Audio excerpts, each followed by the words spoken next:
नमस्कार दोस्तों, आपके साथ हूँ रहमान सैफी और वापस से पहुँचा हूँ एमसीडी यूनियन के पास। दिल्ली प्रदेश सफाई मजदूर यूनियन के कार्यकर्ता मेरे साथ हैं यहाँ पे।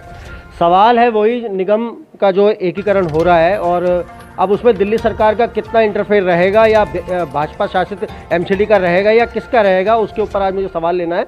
मैडम मेरे साथ हैं यहाँ पे क्योंकि भाजपा की एक पुरानी वरिष्ठ नेता भी हैं और निगम कर्मचारियों की एक वरिष्ठ नेता भी हैं। मैडम, क्योंकि आपका दायित्व मैं ज़्यादा समझता हूँ इसलिए इस बात को आपसे ले रहा हूँ। जैसे दिल्ली सरकार हमेशा हम ये देखते हैं जब कर्मचारियों को किसी लाभांश के पैसे का या तनख्वाह के पैसे का जब सवाल आता है तो दिल्ली सरकार भाजपा की तरफ फेंकती है और भाजपा केंद्र की सरकार की तरफ फेंकती है, केंद्र की तरफ दिल्ली सरकार की तरफ। अब एकीकरण होने के बाद क्या ऐसा होना मुमकिन होगा या नहीं होगा, या किस तरह से निगम की जो है प्रतिक्रिया रहने वाली है? बहुत अच्छा सवाल किया है सैफी जी आपने। अब ये सवाल ही ख़त्म हो जाएगा क्योंकि जो भाजपा बीजेपी की उसकी तरफ केजरीवाल की तरफ फेंकती थी ये गलत है, क्योंकि शुरू से ही निगम पर दिल्ली सरकार के अधीन रही है। आपको भी पता होगा कि दिल्ली नगर निगम को 3 भागों में दिल्ली सरकार ने बांटा था और वो थी शीला दीक्षित। इसको कोई नहीं नकार सकता। ये तो वो लोग बोलते हैं जिन्हें जानकारी नहीं है और आप तो बहुत अच्छे पत्रकार हैं। तो दिल्ली सरकार के निगम अधीन रही है, तो इसलिए ये जो फेंकते थे ये सिर्फ केजरीवाल दारू वाला फेंकता था कि भाई बीजेपी उसमें बैठी है, निगम में बैठी है।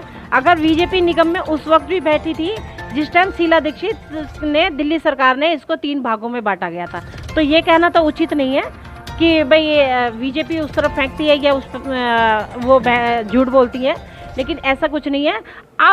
अब एक और मैं आपको बता देना चाहती हूँ कि दिल्ली सरकार क्या अब निगम में कोई दखल अंदाजी नहीं होगी।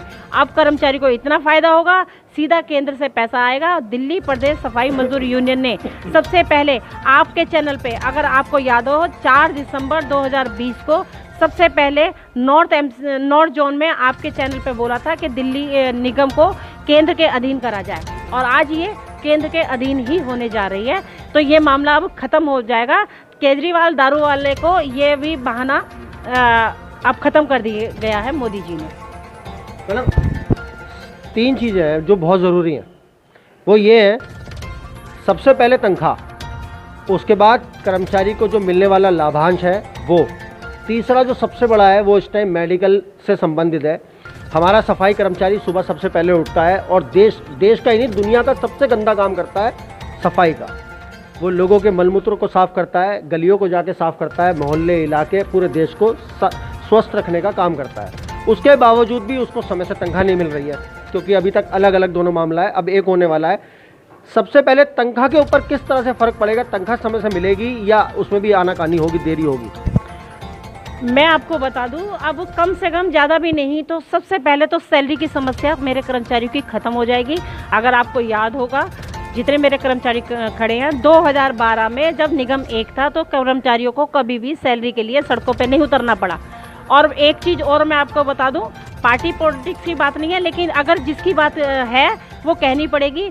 बीजेपी और कांग्रेस जिस टाइम दिल्ली में काबिज होती थी उस टाइम भी कभी कर्मचारियों को सैलरी की समस्याओं का मतलब कि समस्याओं का कभी सामना नहीं करना पड़ा। लेकिन जिस दिन से दारू वाला ये दिल्ली में काबिज बैठा है उस दिन से मेरे कर्मचारियों की वो दुर्दशा कर दी है, क्योंकि इसने चौथा वेतन 2012 का पड़ा हुआ था वो इसने लागू नहीं करा।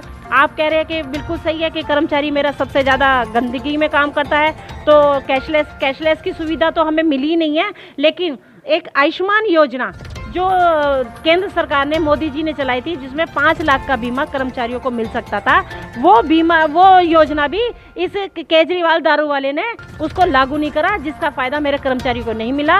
लेकिन आने वाले टाइम में उसकी आयुष्मान योजना का भी फ़ायदा मेरे कर्मचारियों को मिलेगा। और आगे हम जैसे जैसे अपने कर्मचारियों की समस्याओं से केंद्र सरकार को अवगत कराते रहे हैं, आगे भी अवगत कराएंगे कि मेरे कर्मचारियों को कैशलेस की सुविधा दी जाए।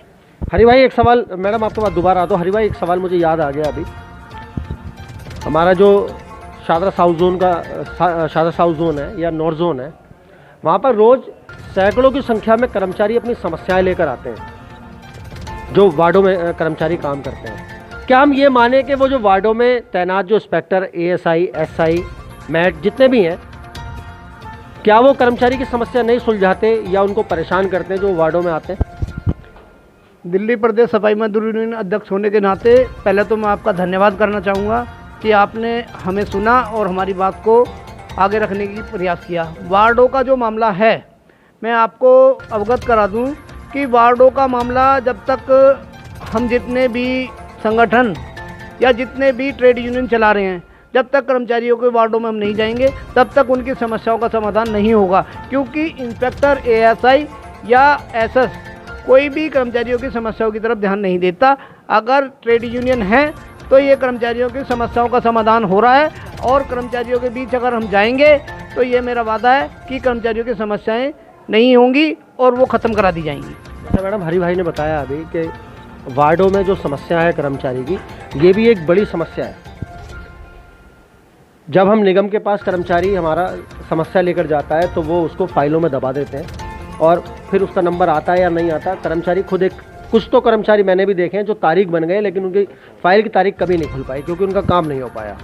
अब जैसे ये एकाकीकरण का मामला है और इसके बाद जो कर्मचारी काम कर रहा है अभी, उसकी इन समस्याओं जो रोज़ की समस्याएं हैं उसकी वो कैसे हल होंगी? मैं आपको जैसे वो निगम पार्षद के दबाव में आके करता है या और नेताओं के आके दबाव में करता है। मैं आपको बता देना चाहती हूँ, दिल्ली प्रदेश सफाई मजदूर यूनियन के सभी कार्यकर्ता सुबह सुबह अपने हाजिरों पर निकलते हैं, कर्मचारियों की समस्याओं का समाधान, कोई परेशानी है उसकी जाके समाधान करने की कोशिश करते हैं और कर रहे हैं। और आज आपको पूर्वी दिल्ली में मैं आपको बता देना चाहती हूँ, सादर साउथ जोन में दिल्ली प्रदेश सफाई मजदूर यूनियन जय भगवान चारणजीव पे कर्मचारियों का बहुत बड़ा विश्वास बना है, क्योंकि मेरी पूरी सादर साउथ की टीम बहुत ज़ोर शोर से सुबह सुबह कर्मचारियों की हाजिरी पर जाकर उनकी समस्या सुन रहे हैं और समाधान कर रहे हैं और आगे भी करेंगे। और आज जो ये एकीकरण का मामला उठा है या हुआ है, ये भी जो ना हमारे पास 33 लेटर हमने केंद्र सरकार को, गृह मंत्रालय को, दिल्ली प्रदेश अध्यक्ष जी को दिए हैं, जिसका आज हमें हल निकला है कि निगम को एक करने जा रहे हैं। इसी तरह कर्मचारियों की कोई भी समस्या होगी, किसी भी तरह की कोई भी समस्या होगी, उसके लिए, उसकी समस्याओं का समाधान करने के लिए दिल्ली प्रदेश सफाई मजदूर यूनियन वचनबद्ध है, थी और रहेगी। और कोई आज मैडम कर्मचारियों से अपील करना चाहेंगे एकीकरण को लेकर? बिल्कुल, मैं कर्मचारियों से अपील करना चाहूँगी कि मेरे भाई जितने भी समझदार हैं, आजकल सभी अखबार पढ़ते हैं, सभी न्यूज़ देख रहे हैं, हम तो ट्रेड यूनियन चलाते हैं, जो देगा जिंदाबाद, जो नहीं देगा मुर्दाबाद, ये हमारे नारे के साथ हम काम करते हैं। अगर आज हमें बीजेपी ने हमें कुछ दिया है या देने की कोशिश कर रही है तो बीजेपी जिंदाबाद, और जिसने हमें रुलाया है, चाहे वो कांग्रेस है, वो कहते हैं ना, मत सता गरीब को, वो रो देगा, और जिस दिन वो सुन लेगा उसकी तो जड़ से खो देगा। तो कांग्रेस ने जिस तरह हमें 3 भागों में बांट कर चली गई थी, आज वो खुद अपना अस्तित्व ढूंढ रही है, वो कहीं नहीं है। इसी तरह हमें 10 साल तक हमें केजरीवाल ने जिस ढंग से रुलाया है, आने वाले टाइम में उसका वही अस्तित्व इसी तरह कांग्रेस की तरह खत्म होगा और मेरे कर्मचारी की जीत होगी। जो रही उसकी, मैं तो कहूँगी बात उसकी नहीं है कि भाई बीजेपी, अगर बीजेपी ने दिया है तो हम निगम के कर्मचारी बीजेपी का झंडा भी उठाएंगे, डंडा भी उठाएंगे और जिंदाबाद भी करेंगे, क्योंकि ये हमारे पेट की लड़ाई है, ये हमारे मजदूरों की लड़ाई है, और जो हमारी लड़ाई का समाधान करेगा वो जिंदाबाद। हरि भाई कुछ कहना चाहते हैं तमाम दर्शकों से? क्या हरि भाई क्या बताना चाहते हैं? जी, अभी जो एकीकरण की बात हुई है उसमें काफ़ी हद तक जितनी भी समस्याएं 3-4 महीने के अंदर सब समाप्त हो जाएंगी।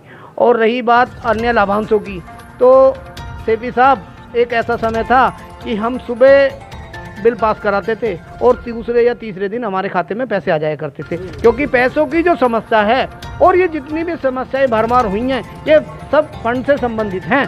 अगर फंड की समस्या हो गई है तो आप ये मान कर चलें कर्मचारी की सभी समस्याओं का समाधान हो जाएगा। धन्यवाद।